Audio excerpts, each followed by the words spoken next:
Who is piloting the UAPs or UFOs constantly seen in our skies? Where are they from? Why are they here? How long have they been here? What is their mission on planet Earth? Do they come in peace or do they have more sinister motives? Join your host, Mad Mark, as he uncovers the answers to these questions and many more of the mysteries that have puzzled mankind for centuries on Who Are the Aliens? The history of the Anunnaki on planet Earth. And now, here's Mad Mark.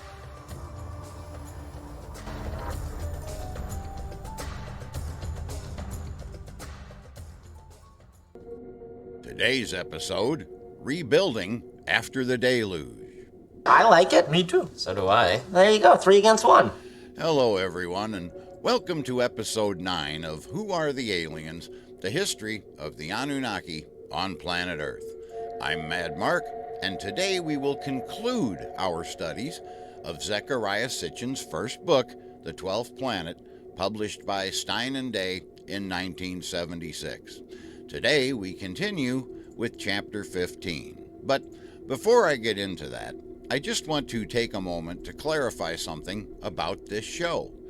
A few episodes back, I had a viewer comment that they were afraid that the Anunnaki were trying to steal our souls. Now, I'm not sure where that came from, since I have never covered anything like that on this program, but let me just say this. There are a lot of people online posting shows and videos about the Anunnaki, especially on YouTube, and I have personally watched several of these. Now, I'm not pointing any fingers, but many of these programs are over-sensationalizing this topic to the point where it becomes completely ridiculous. I've seen and heard everything from the Anunnaki were reptilians to Anunnaki is a broad term that means anyone who came down to Earth from the heavens, and that there were many different planets and beings involved. Okay, well, so the reason that might sound crazy is because it's crazy. Well, you see where I'm going with this. In my opinion, they are taking this true story of what really happened and twisting it into complete fantasy. This is not Star Wars, okay? Why do they do this? Well, I'm assuming that they do it in order to attract more viewers, and viewers are important. But you know what is even more important? The truth. You know, I told you all way back on episode 1 that I am a truth seeker, and I have spent the last 40 years of my life searching for that truth. And out of all of them, the only source that ever rang true to me, the only source that ever presented itself to me as being completely logical, were the books of Zecharia Sitchin. Why? Because they are the translations straight from the ancient Sumerian texts, the oldest written texts on the planet. It's not information that was channeled by an alien or conjured up in a seance or any other unreliable sources. Don't make a fool out of me, man! Don't make a fool out of me!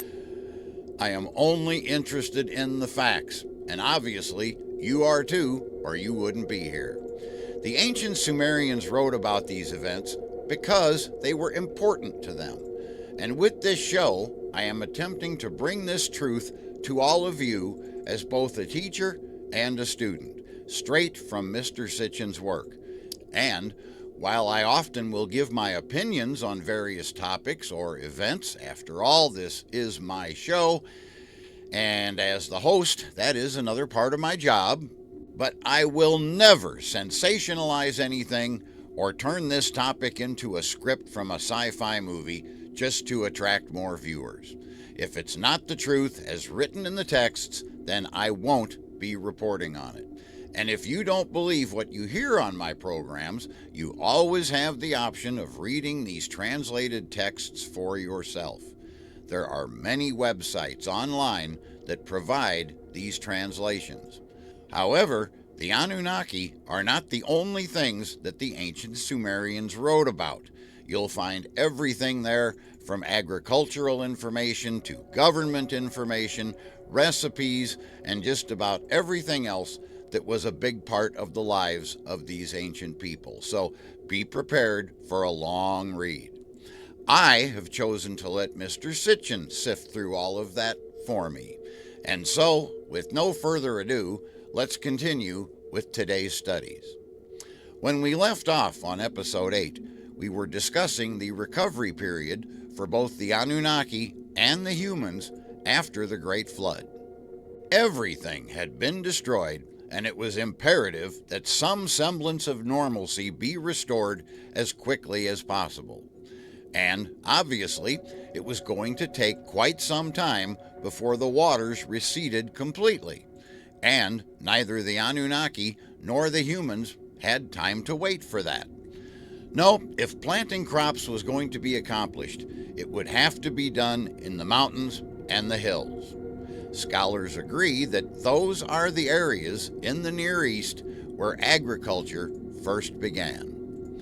Obviously, the fertile and easily cultivated plains and valleys would have been easier, but they were still underwater. Indeed, it would be millennia before these were dry enough to be habitable and permit farming. Oddly enough, it was Enlil who first instructed the humans in agriculture. The texts tell us that he barred the mountains as with a door to keep the floodwaters away. And later, two of Enlil's assistants, Ninazu and Ninmata, taught the cultivation of cereals, so that eventually Sumer, the land that knew not grain, came to know grain. Scholars agree that agriculture began with the cultivation of wild emmer as a source of wheat and barley, but they are unable to explain how these grains became so highly specialized so quickly. Thousands of generations of genetic selection are normally needed to acquire even a modest degree of that sophistication. Yet the period, time, or location where this all might have taken place on Earth is nowhere to be found. And spelt, which is a hard-grained form of wheat, is an even greater mystery, because it is the result of mixing genes from several plants. And what of domesticating animals almost overnight? How were the humans able to accomplish that so quickly? Modern scholars have no answers to how this mountainous semicircle in the ancient Near East suddenly became a continuous source of new varieties of cereals, plants, trees, fruits, vegetables, and domesticated animals. But the ancient Sumerians knew the answer. According to the texts, the seeds were a gift given to them by Anu, sent down from the 12th planet. And Enlil and Enki were responsible for the gifts of agriculture and the domestication of animals. As the years went by following the Great Flood, the human population grew and grew. And it was at that point that the Anunnaki came to the decision that intermediaries would be needed between themselves and the growing populace. They were to be known as the gods, or the lofty ones, and kingship was introduced on Earth. Human rulers were given the job of assuring mankind's continued service to the gods, as well as channeling the teachings and laws of the gods down to the people. Did you know that, Leonard? No. I did. Are we positive that this is still not going on to this day? You know, if I were a betting man, I'm just saying that I don't think this ever stopped. As Professor Proton always says, there is no problem you can't solve if you use your noggin. Exactly. Just keep this thought in mind as we continue. Let's return to the text and we'll come back to this. Both the Sumerian and Akkadian texts state that the Anunnaki retained the lordship over the lands, each to his own. But the first tasks mankind was set to work on was the rebuilding of the pre-diluvial cities exactly where they had originally been located. The first of these was Eridu, and following that, the first royal city, Kish, was restored. The texts tell us that, "May the city be the nest, the place where mankind shall repose." The texts go on to say that the kingship was lowered from heaven. The kingship was in Kish. The Bible tells us that Nimrod, the patriarch of the kingdoms at Uruk, Akkad, Babylon, and Assyria, descended from Kish. It records the spread of mankind, its lands and kingships, as an outgrowth of the division of mankind into three branches following the flood, and descended from and named after the three sons of Noah. And each of these three was assigned to one of the leading deities. The first of these was, of course, Sumer, but the other two were no less important. In 3200 BC, about 500 years after Sumeria, kingship, statehood, and civilization first appeared in the Nile Valley. This, of course, led to the great civilization of Egypt, and about 500 years after that, the third civilization in the Indus Valley was established.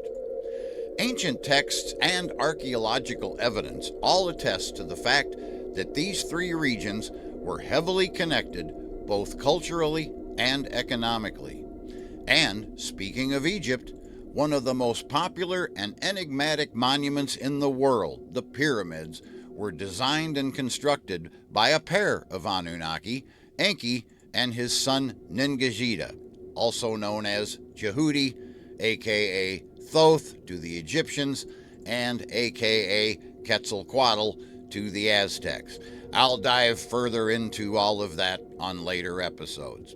But the ancient Egyptian name for their land was the Raised Land, and their earlier writings state that a very great God came forth in the earliest of times. He found their land lying under water and mud, and he literally raised it up from under the waters. This, of course, was Enki, the chief engineer of the Anunnaki. Another interesting fact about these three regions, these earliest civilizations on Earth, Sumeria, Egypt, and the Indus Valley, is that they are all connected through language. But how is that possible when each of them spoke a different language than the others? Well, the scientific answer is that they were not different. This was discovered in 1852 when the Reverend Charles Foster demonstrated that these early languages all stemmed from the same primeval source, that being Sumerian. More recently, scholars have shown that the very first Egyptian writings stemmed from a prior written language, and the only prior written language to Egyptian was Sumerian. But how did this happen? How could it be that the three earliest civilizations on Earth, which were all connected both culturally and economically, as I stated earlier, could possibly have spoken slightly different versions of the original Sumerian? Could you tell us? Hey gang, Mad Mark here to let you know that I now have new t-shirts available for my show, Who Are the Aliens? The History of the Anunnaki on Planet Earth. You can find these cool new shirts by searching Who Are the Aliens shirts on Amazon, or by clicking the link on my website at madmarktv.com. They are available in a variety of sizes and colors with delivery through Amazon, a name you know and trust. That's the all-new Who Are the Aliens t-shirts, just like the one you see me wearing right here. Get yours now. Well, such a mutation in language could have occurred simply by time and distance, I suppose. But the Sumerian texts tell us a different story. It occurred via a direct decision of the gods. And it's a decision that we already discussed several episodes ago. Does the Tower of Babel incident ring a bell? We are told that prior to that time, the entire earth, such as it was of one language and using the same words. And so, There you have the answer to that puzzle. But these two newer regions of people, these two new civilizations in the Indus Valley and in Egypt, were not created by chance. Indeed, they were planned and executed by the Anunnaki purposefully. As the human population continued to grow, and I might add, much faster than the Anunnaki numbers on Earth, the gods became fearful. Remember a few episodes back when I discussed the obvious fear displayed by Enlil regarding the growing number of humans? Well, evidently, his fear spread equally as fast as the humans were spreading. Eventually, more and more Anunnaki climbed aboard that same bandwagon. And their solution to this growing problem? Divide and conquer. However, since they needed the humans to do their work, it was actually more of a divide and rule philosophy that was created. Interesting. Remember that point. I'll be returning to it in just a few minutes. Once Enlil muttered those infamous words, "Anything they scheme to do shall no longer be impossible for them," many other Anunnaki began to panic as well. Remember that the Tower of Babel incident took place after the Great Flood. So these gods realized that they needed humans for labor, but they also knew that the humans' growing numbers were a threat to them. How could they allow the population to continue to grow and at the same time keep the people under their control? Well, religion has always been a great source of control, but that would come along a little later. For now, confusing their languages would have to suffice. But that wasn't the only problem the Anunnaki were facing. Oh no, they had major developing conflicts within their own ranks. Remember the bitter rivalry between Enlil and Enki? They argue all the time. They aren't that close. I've referenced it on this program many times. Well, that friction only increased as each of these brothers produced offspring. Remember, in Anunnaki society, the males may have wives, but they are also allowed concubines and consorts. Many even had sex with human women as well. Yeah, baby! These male Anunnaki are a horny lot, to be sure. As their offspring grew in numbers, these young Anunnaki gods wanted land and kingdoms of their own, and fierce struggles for supremacy soon ensued. And these battles were not just against other families. The sons of Enlil and Enki couldn't get along with their own brothers, not to mention their cousins. As time continued to pass, the Anunnaki all became more or less overlords of their territories, each fiercely guarding their own lands, industries, and interests over those of their neighboring Anunnaki. In some instances, so much so that these conflicts often resulted in war. The claims by ancient kings throughout history, as well as in various books of the Old Testament, stating that they went to war on the command of my God, should not be taken lightly.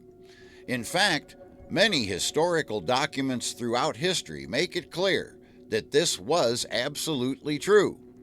It was as though the Anunnaki were using the Earth as their very own copy of the board game Risk. Game on! And I contend that this has never stopped. You know, you hear people talk all the time about shadow governments that are actually running this world and that our leaders must do as they're told by these secret elites that make all the decisions behind the scenes. Well, what if that is true? Could the Anunnaki still be making all the decisions here on planet Earth? Could this be why we never get total disclosure regarding UFOs and aliens? Because their control over us would be ruined if we actually ever discovered the truth? I find it interesting that Dr. Stephen Greer, founder of CSETI, or the Center for the Study of Extraterrestrial Intelligence, and the Disclosure Project, made an interesting statement on his latest podcast. So what he was saying was that we have figured this out, but folks who have, let's say, an overarching desire to control the population through fear, through endless war, through control of the energy sector, this is key, they don't want the full truth out, they want part of the truth out. And they want the part that redounds to their benefit, that serves their agenda. Fascinating. It looks as if you'll have to continue to follow my show if you ever really want the truth, because you're never going to get it from the government. The Anunnaki, then as now, retained the powers of conducting foreign affairs, because these affairs involved the other gods in their territories, and thus accordingly, they have the final say in all matters of war and peace. As the human population grew and spread to new villages, cities, states, and even countries, it became necessary to find ways to remind the masses who their particular God was. The Old Testament echoes this issue of forcing people to adhere to their God, the particular God that governed the region where they lived, and how important it was not to prostitute after other gods. The Anunnaki solution was to create and establish many places of worship, each of them displaying the symbols and likenesses of the correct God for that location. The age of paganism had begun. You know, I think it's relevant at this point for me to mention that beginning with episode 10, or the next episode, I will begin teaching from the book The Wars of Gods and Men. I will not always discuss the books of Mr. Sitchin in the same order that he wrote them in. And since we are concluding our studies of the 12th planet today by introducing these wars of the gods, I think I'm justified in continuing in this vein, because it is paramount, I can't stress it enough, for me to emphasize at this point just how important these wars were in shaping the lives that we live to this day, and how these conflicts reshaped the planet and led to, for one thing, the creation of Judaism, which in turn led to the creation of Christianity and Islam, which billions of people still worship to this day. Marduk's infamous moment in the Old Testament when he utters the renowned words, "Thou shalt have no other gods before me," is the climax to these wars. So be sure to tune in for episode 10 as I begin discussing Zecharia Sitchin's book, The Wars of Gods and Men, and be sure to tell your friends and family about it. This is all so very important. Okay, so back to the text as we conclude both this episode and the book we have been discussing, The 12th Planet. After the deluge, or Great Flood, the Anunnaki held many lengthy councils regarding the future coexistence of themselves and mankind here on Earth. As a result of these discussions, 4 regions were created. 3 of them we've already discussed: Mesopotamia, the Nile Valley, and the Indus Valley, and these were settled by mankind. But the 4th region was holy, for the gods only, and restricted from mankind.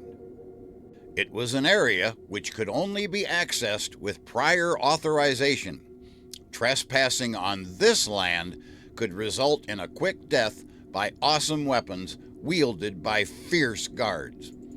It was the land known as Tilmoon, or the Place of the Missiles. It was the location of the new Anunnaki spaceport, since the old one at Nippur and Sippur had been wiped out by the floodwaters. And it was the area we now know as the Sinai Peninsula. What a base of operations!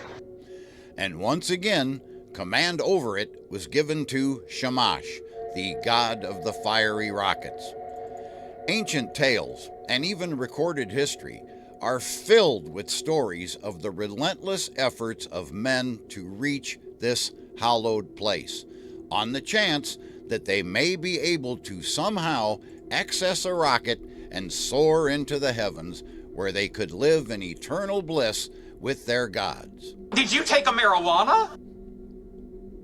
A quest that is unfortunately another hollow dream. For, as I have shown on earlier episodes, the Anunnaki do not live forever. It may seem like it to an Earthling who has a much shorter lifespan, but the Anunnaki eventually grow old and die too. Nevertheless, this yearning is a central belief to most of the religions of this world. The belief that a righteous life on earth will lead to an afterlife in the heavenly abode. It was overall, what's the word I'm looking for? Stupid? So stupid. And that is where I leave you for this episode. You have quite a lot to digest there, and we have so much more to cover and learn. I'm Mad Mark, and I sincerely hope that you've enjoyed this episode. If so, please like, share, and comment. It helps so much. And also, tell your friends and help spread the word about this show. Also, if you have any questions regarding the content discussed on this program, just message me through madmarktv.com or on any of my social media platforms.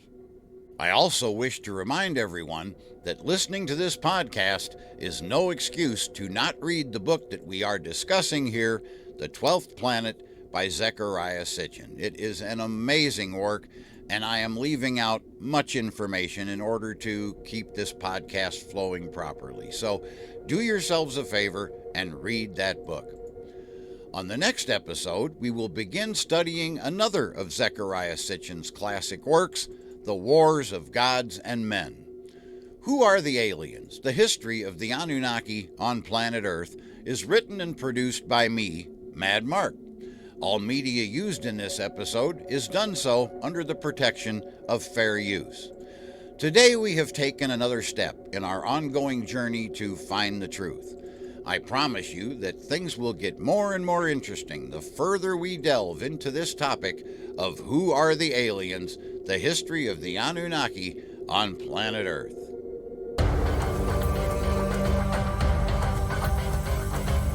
This has been Who Are the Aliens? The History of the Anunnaki on Planet Earth with your host, Mad Mark. Join us again on our next program when Mad Mark will once again uncover the answers to more of the mysteries that puzzle mankind.